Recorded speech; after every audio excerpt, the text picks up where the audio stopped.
Chocolate Man is back. I'm back, baby, with another video. I don't know what to talk about, but I feel a bit better. I don't feel as sick as yesterday.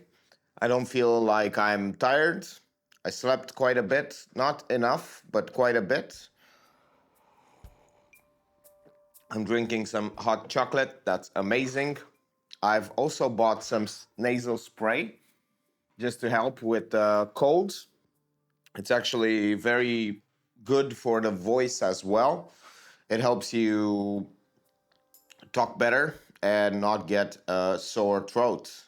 So you might be looking into something like this if you want. It's just distilled water with salt. Don't do it with regular tap water. Use distilled water because if you use tap water, you might go to the other place. So I don't know what I'm going to do today. Well, I actually know what I'm going to do today. I'm going to edit some more courses, and hopefully I will be having the time to find the tripod, the second tripod, to put a camera on top so that I can film some courses. I decided to film 6 more courses because a friend of mine lended me an iPad, so I can do that, which is nice. And also, maybe I will put a washing machine to wash. This is a very boring video, it seems. I'm talking about just random stuff. I need to also take my pills. My eye pills. This is my eye pill. So it looked like candy. It looked like candy. Hello, candy. How are you? Delish.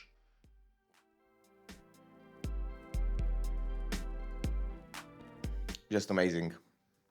And yeah, on top of that, I need to take some photos of this camera and sell it. Well, actually, that camera, because that's the one that's most used. So I'm gonna sell that one and keep this one. But before I do that, I need to take photos of it. I need to put everything together as a bundle, a package, and sell it. I'm gonna make a little bit of a profit, baby.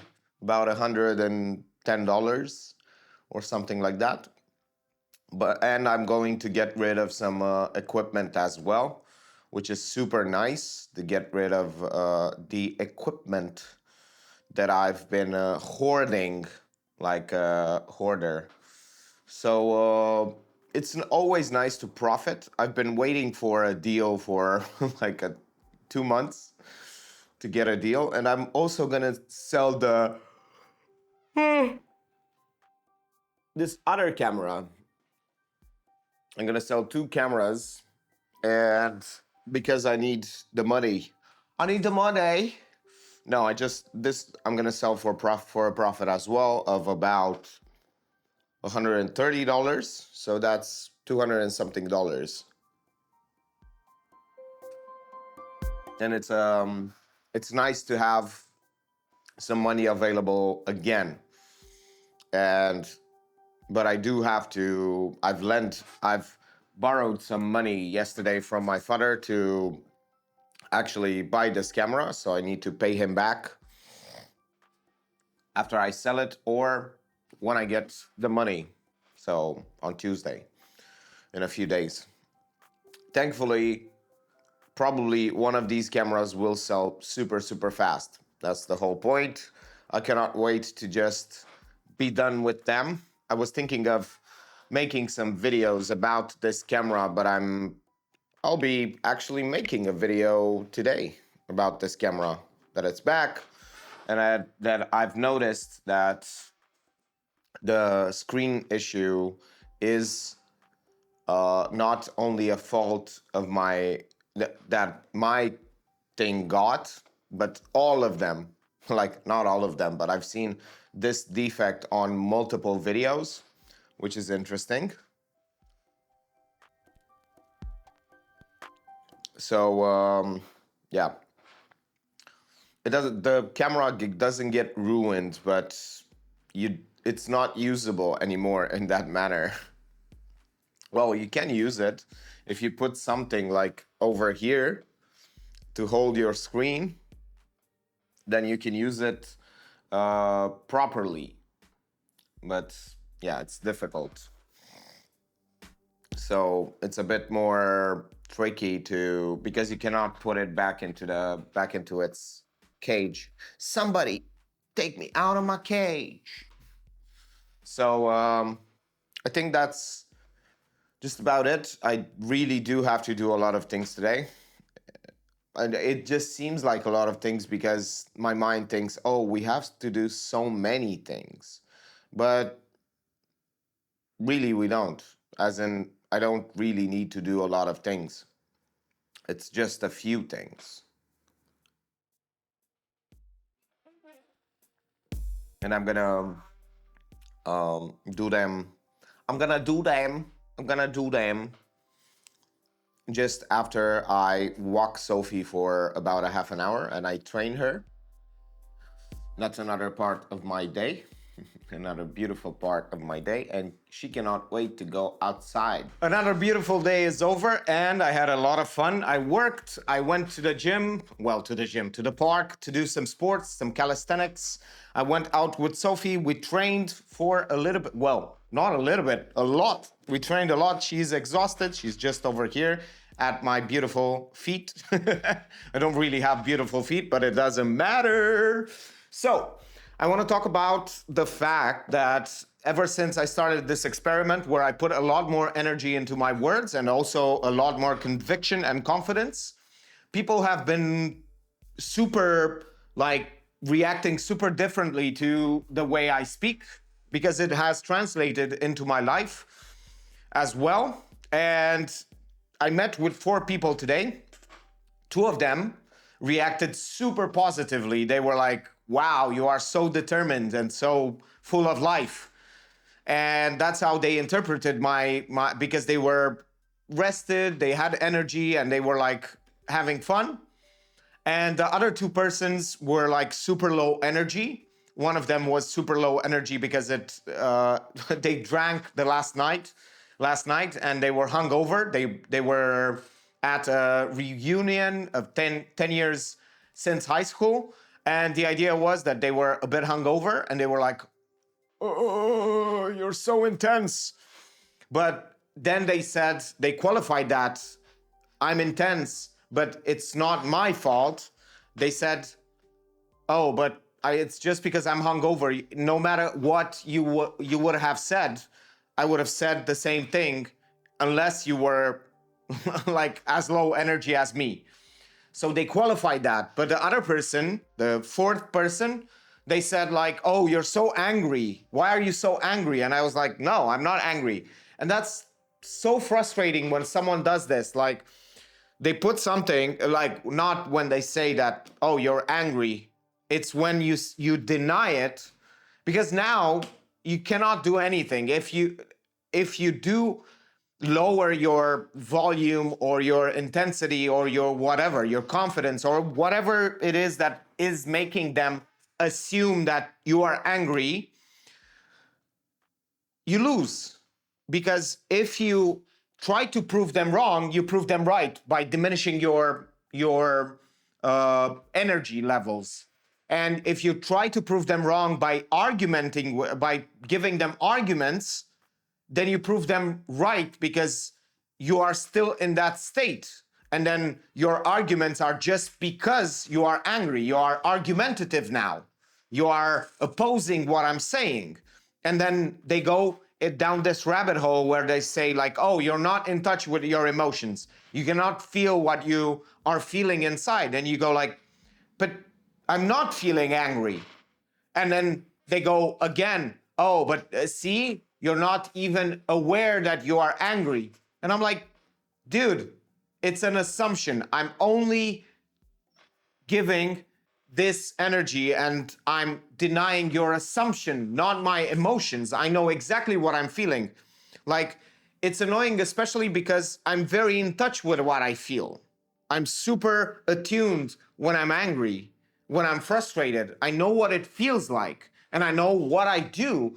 And people don't really know when I'm angry, actually, because they have no clue. And that's why it's so interesting, especially because these people who tell you you're angry, when I'm angry, they don't have a clue that I'm angry. And that's super weird. Like, they think they can read emotions on me or on someone else. But when I feel angry, they don't have a clue. They don't understand. When I feel frustrated, they never say to me, "Oh, why are you angry? Why are you frustrated?" No, they don't. Why? Because they have no clue how to read emotions. And even if they read emotions based on the level of energy and tonality and all of those things, they do not have it. That is not proof of what someone feels. The only person that has proof about how they feel is themselves. You cannot have proof about anything that anyone else feels. They are the only ones who have proof. What you have is markers, like assumptions. You have a bit of, you can judge by their reactions, by what, but that is so utterly wrong to do. Especially when someone tells you, like, look, I'm not angry, I'm not frustrated. Whenever you ask, why are you this bad emotion? No matter what it is, frustrated, angry, pissed, anything else that's bad, whatever emotions, sad, why are you so sad?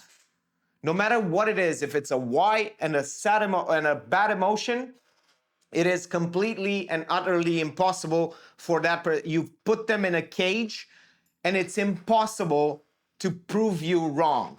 Because if they try to change their emotion, well, not their emotion, their expression to fit your mold, then they prove you right. Because you see, now they were angry, or they were sad, or they were depressed, and now they're not anymore because you told. So your assumption was right.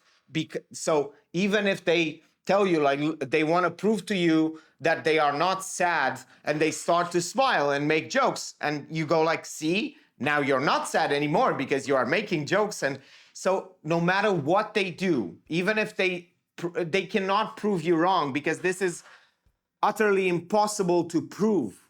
You cannot prove to someone what you are feeling. It's impossible. You are the only one who feels that emotion. You cannot make them, like, you can change the way you express yourself, but that's not your emotion. You can still feel that emotion. If I start like being like super depressed and it doesn't mean I'm feeling like that. I just changed my expression. That's the whole point. There is a difference between the way you express yourself and what you feel. But most people think there isn't.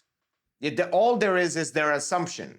And that's so bad. Like, why wouldn't you believe someone when they flat out tell you, I'm not angry? And no, prove it to me, or you are not in touch with your emotions. And I'm like, what? I might look like I'm angry, but I'm not. Like, really, I'm not. And it's not because I want to look like a person who's not angry. If I'm angry, I'm gonna tell you, and I usually do. If someone has to do or angered me or whatever, and I know that I need to tell them, I'm gonna tell them, and I usually do. So, and if especially when they ask me, "Are you angry?" Of course, I'm gonna tell them, yes, I'm angry. Like, that's the whole point of communication. You are trying to convey what you are feeling, especially in a situation where I'm angry. I'm gonna tell, like, look, this is what made me angry.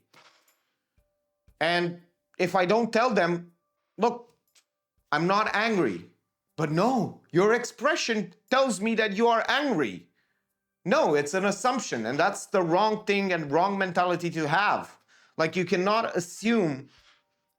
Yeah, you can assume, you can tell them, like, why are you angry? But when they tell you, I don't feel angry, don't presume, don't jump to another assumption to be like, oh, you are not in touch with your feelings, because then you go like a step further to a conclusion. You are the kind of person who not only is not in touch with their emotions, but represses them.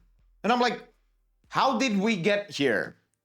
How did we get to the point from an assumption that I'm angry to now I'm not only denying, but now I am repressing my emotions?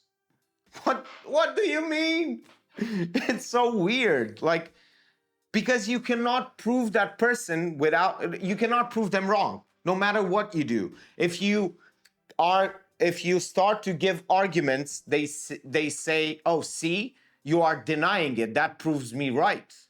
If you change your behavior and your tone and the way you speak, then that proves them right once again, because see, you were angry before. Why did you change your tonality? Now this is not angry anymore. But you go like, I didn't feel that emotion then. I'm not feeling it now.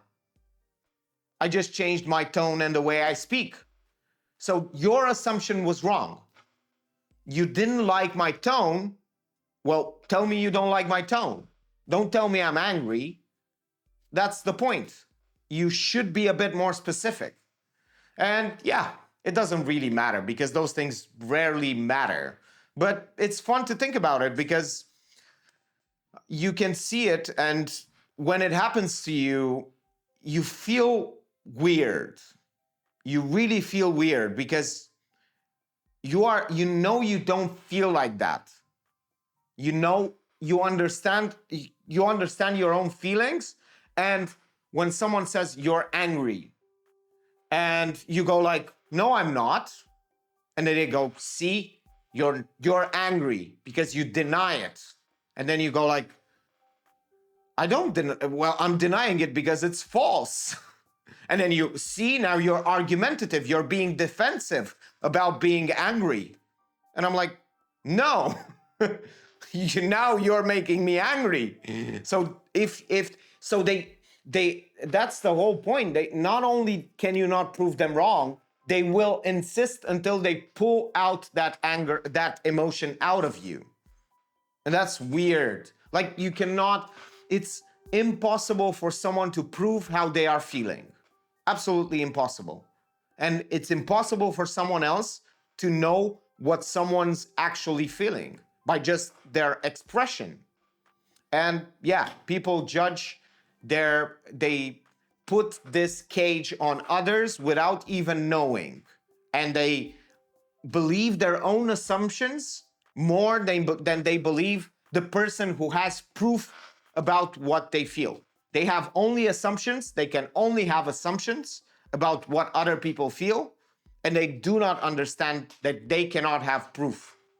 The only thing that they can do is notice what the other person is saying or doing and judging that. So it's a judgment, an assumption, and they can imagine if they themselves were speaking like this, what emotions would they have?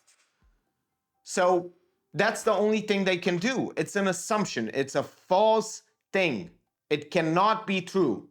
Especially when the other person says, that's not what I am feeling in this moment. I think that's enough yapping. Thank you for watching and see you in the next one.